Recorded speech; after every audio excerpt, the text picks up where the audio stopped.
For today's devotional, let's look at John 12, 5, and 6. Why was this perfume not sold for 300 denarii, a year's wages for an ordinary workman, and that money given to the poor, to the destitute? Now he, Judas did not say this because he cared for the poor, but because he was a thief.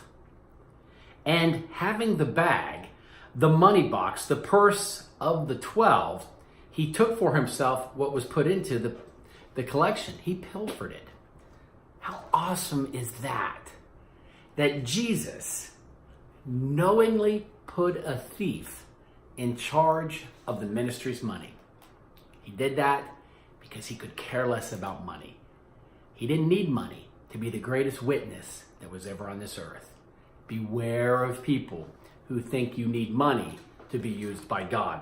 So let's look at 1 Timothy 6:10. The Holy Spirit had Paul write, "For the love of money, it's the root of all evils. It is through this craving that some have been led astray and have wandered from the faith and pierced themselves through with many acute mental pangs." Matthew 13:22, Jesus is saying, "As for what was sown among thorns, this is he who hears the word.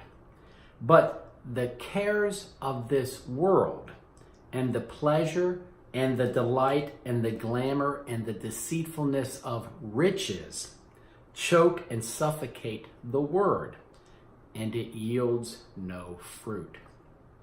Jesus put a thief in charge of the bag. The guy was stealing money like crazy, and yet the fruit of Jesus' ministry was abounding and abundant fruit. Go to Ecclesiastes 5:10. He who loves silver will not be satisfied with silver, nor he who loves abundance with gain. This also is vanity, it's emptiness, it's futility. Money is futile. You don't need it. That's an amazing thing. Jesus says, don't take thought for your own life.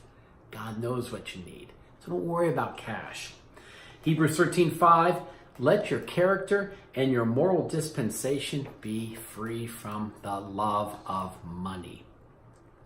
We have Jesus, who spoke and everything just came into being, who had table scraps, and out of the table scraps came abundance.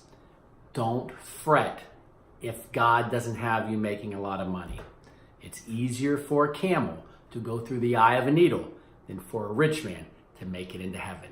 Jesus is Lord this day and every day, and he is greater in you than anything that's in this world.